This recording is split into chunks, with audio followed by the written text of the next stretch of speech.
All right, it's your boy Spankdog, aka Puffinstein. Like, comment, share, subscribe. You already know. All right, so you already know what we hear about.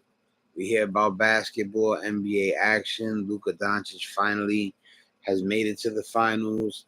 In the title, you hear me say 7 years ago. Well, yeah, I got back into trading cards in 2017. We in 2024. That's 7 years ago exactly. And the first year I started collecting, Tatum was one of the rookies. I literally bought a Jason Tatum for 75 cents and it's worth $40 right now. You know, um, I'm just happy, man. I love basketball. You don't know what it feels like to be able to contribute to the rent off of predicting how good players are gonna be. You know what I'm saying? You know, because I don't do it all. We're a team. You know what I'm saying? But yeah, man, it's just crazy to watch. Like it's almost like watching. You know how everybody bets. A lot of people bet, but there are guys like me that do trading cards. They're not called trading cards for nothing. They are investments.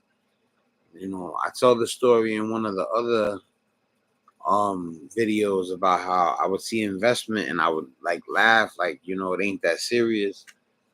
But it is that serious, at least like I said, this is something that people have been doing for a long time for the love of it. And then if you love basketball too, because I actually know people that collect trading cards that can't play basketball and they'll still collect basketball cards. See, but I used to ball out, you know what I'm saying? So like, not only do I know about the game, I love it. I love collecting also, but I love playing basketball too and watching and seeing if I see anybody that just looks that crazy and if I could get it right. And then, like after watching people for a certain amount of time, if they're making the mistake of not putting them at a proper price, I'll throw money at them. And when I was collecting at first, Lonzo Ball and Markelle Fultz were picked before Tatum. So people were all over them at first. But as you started to watch, Tatum was the one that started to shine, and Donovan Mitchell. The crazy thing is that they picked Donovan Mitchell 13th, and they picked 12 people ahead of him, and none of them are better than him. There's good guys in that draft, though. Like I said, De'Aaron Fox is debatably as good as him. I wouldn't say better. I'll be right back in 1 second.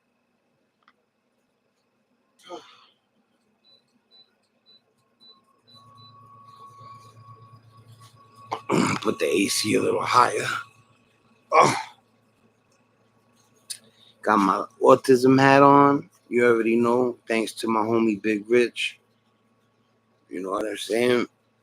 Thanks, Rich, for the hat. I bought two that day, but I gave one to my man Charles, who got a severe. No, he got a kid with I believe it's PDD, pervasive developmental disorder. And I told the story in one of the things earlier too. I threw the hat to him out the window. I had to. I was like, my man Charles be looking out. He gives me decals, and he brought me like a Pelican box one time, which is real cool. And it wasn't a Pelican box; it was a Gucci bag or something, a Bally's bag or something like that. But so I gave him the hat. But yeah, these are dope. Rich killed it with these. Yo, I'm so happy about Luka. I feel bad for our boy.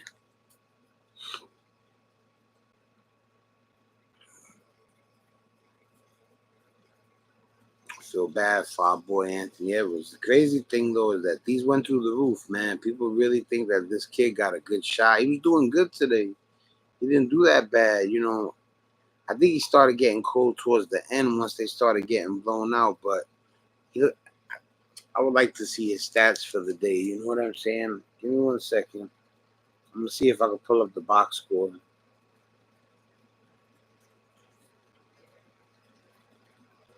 Yeah, let me see if I can pull up the box score for us, guys. Give me 1 second. Playoffs. Excuse me.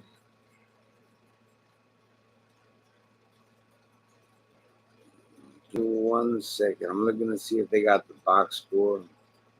I know they gotta have it somewhere right here.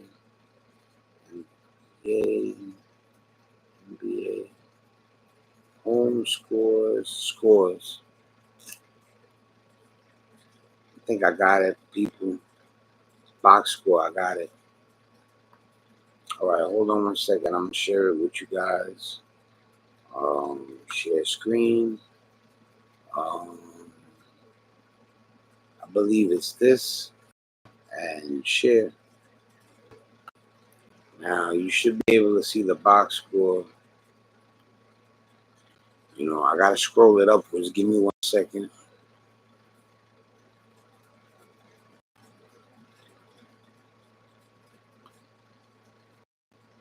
PJ Washington had 12 points.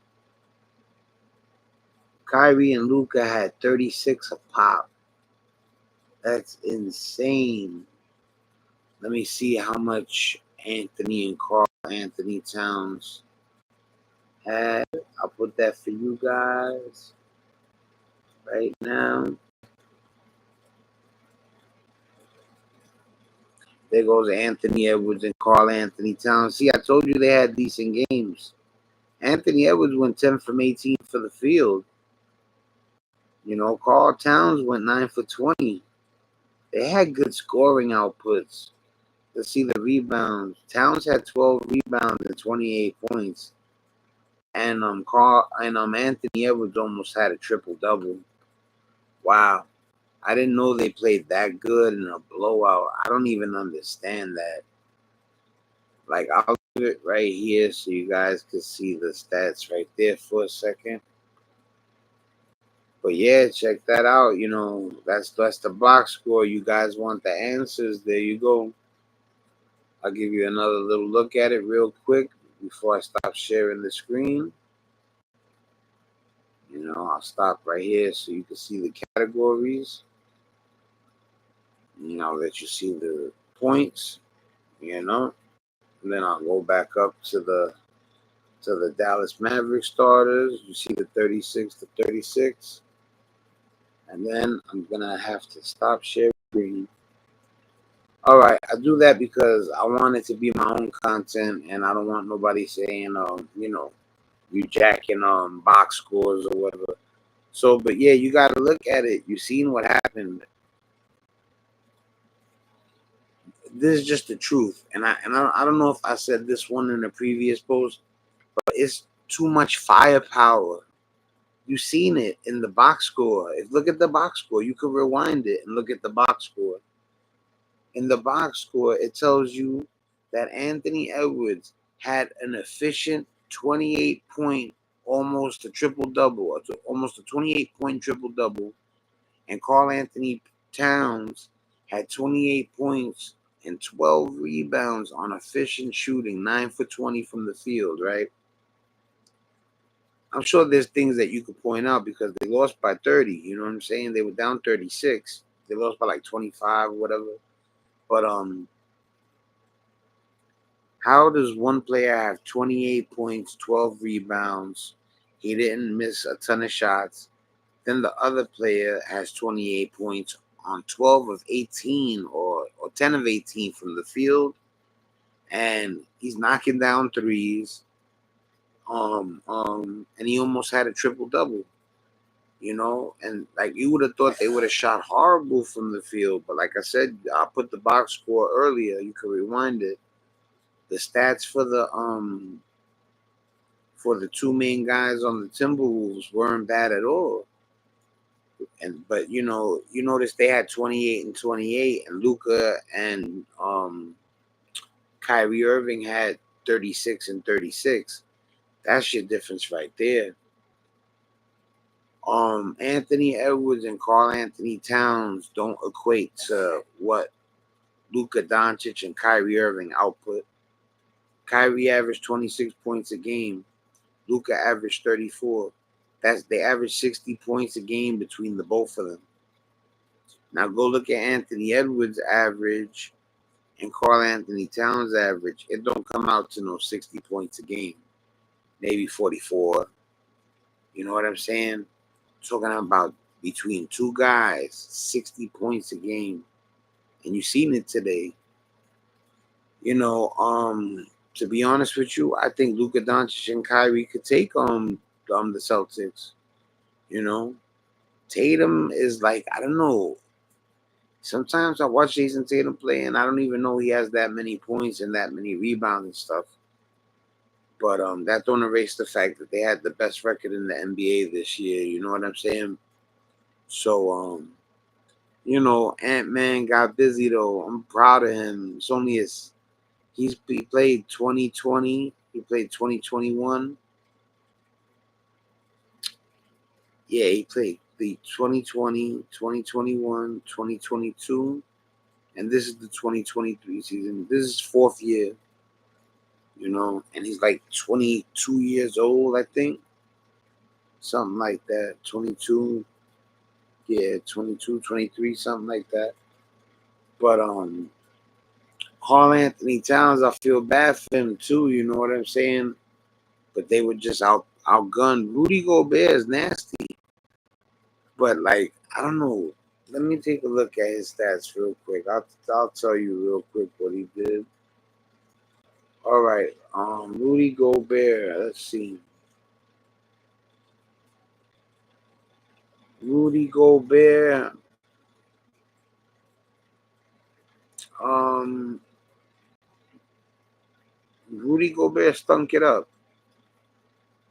Yeah, he was pretty much absent. Played a horrible game. One thing I'll give him is that he didn't miss a ton of shots. He went 4 for 8 from the field, no 3-pointers, of course. You know, he went to the free throw line once. He only had 5 rebounds for a guy that tall, 1 assist, 1 steal. He was a problem as far as like he kind of weighed them down. I mean, they weren't gonna win anyway. They had already went down 3-0. I told you, 156 teams, with them included, have went down 3-0 and never won. Not only that, only 4 teams pushed game 7. So, you know, they weren't going to do it anyway, even though they won the last game. It would have been nice to see them win another. But then think about it like this. Nobody even won the 6th game only 4 times to push a game 7. And then all 4 of those teams lost in the game 7. So it's pretty much impossible to come back from 3-0 until somebody breaks that trend, like when the Yankees lost to the Boston Red Sox in the World Series or the pennant.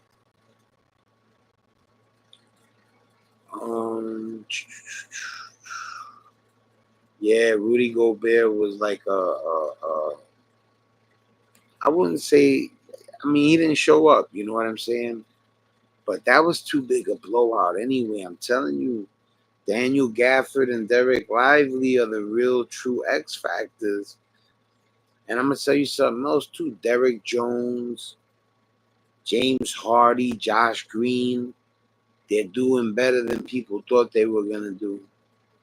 You know, Derek Jones could fly. Big shout out to Nas Reed too, man. I didn't think Nas Reed was as good as that. You know, Nas Reed is good. You know, I'm not gonna disrespect Rudy Gobert over one game, but throughout the series, I think Nas Reed might have played better than Rudy Gobert. You know, one game Nas Reed was hot. You know, and I didn't know he could shoot the 3 like that. You know, and I didn't know he's a little more skilled than I thought. I thought he was like gonna be like not agile. You know, I thought he was gonna be clumsy. He plays good. I like Nas Reed. Big shout out to the Timberwolves. Ant-Man is my boy. Cat is my boy. You know, it's a shame when you love the NBA like this because, You can't root for everybody, but I do like the Timberwolves, but I just like I said, it has to do with this. Whoever I have more of these of is who is I'm pretty much gonna root for, unless you're LeBron, Luka Doncic, or the New York teams, which is the Nets and the Knicks. You know, if you're the Nets and the Knicks, I don't care about nothing. Those are my first two teams. I'll root for the Knicks and the Nets more so than people that I got tons of cards of. You know what I'm saying? I don't care if I got 100 Lukas or who's this? I don't care if I got 100 Anthony Edwards. If they're playing the Knicks, same thing. If they're playing the Nets, especially because the Nets wear Bedford-Stuyvesant jerseys. But I ain't gonna front. The Knicks are my number one. They were my first love, and when the Nets went to Brooklyn, I got mad. I'm Brooklyn born.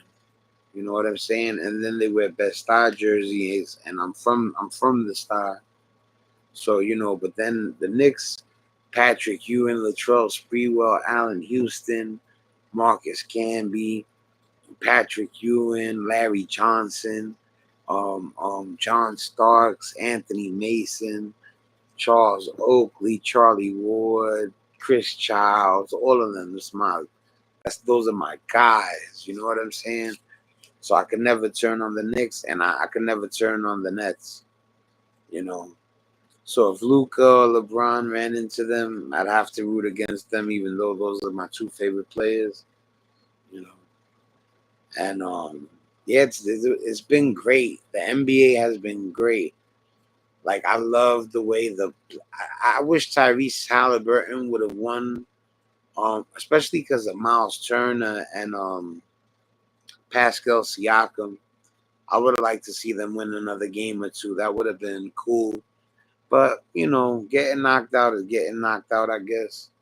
I had to come on and yo, listen, man. I've been doing my thing for like 7 years, man. And I've been telling people that Luka and Tatum are gonna end up seeing each other maybe for a while. And people, could tell you that, and it's crazy. Like I said, I thought LaMelo would be doing better, but he keeps getting injured.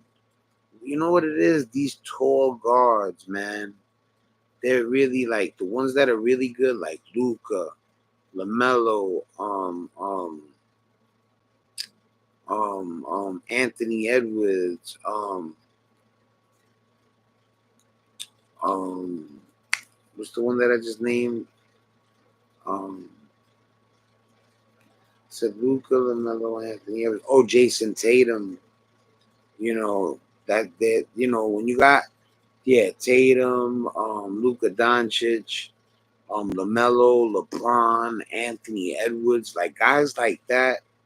They're just crazy. Like you can have a feeling with them, but there was just something about Luka, man. He made it look too easy. And big shout out to Trae Young, man. Donovan Mitchell too, man. And I hope John Morant comes back and does well. And I hope Zion Williamson. They left that draft empty, man. 2019, they ain't no stars. You know what I'm saying? Like, because Zion Williamson is, making his bones finally, and John Morant got to come back from messing up. So, the 2019 is like Darius Garland is like the only one. Oh, and Tyler Herro, the only ones from that year that are doing good. You know what I'm saying? Oh, PJ Washington's doing all right. He's from their year. We got to see what Cameron Johnson and Mikal Bridges could do. They're also from that year. What they could do in Brooklyn. It went horrible this year, but it's the first year. You know what I'm saying? Yeah, man. I can't wait to see the Jason Tatum, Luka Doncic, Kyrie Irving, Jaylen Brown matchup. I don't understand why they gave the MVP to Jaylen Brown. I mean, it was close, but to be honest with you, if you look at the stats, I think Tatum did better than him. But it is what it is. He probably put in more passion. They might be looking at stats that I'm not looking at or whatever. But congratulations to Jaylen Brown for winning the Eastern Conference MVP, and congratulations to Luka Doncic for winning the Western Conference MVP. Congratulations to the Timberwolves to even favor making it, and congratulations to the Pacers for making it also. It's your boy Spankdog. We gonna make this a short one, man. I'm tired. God bless all of you guys, man. I'm out of here.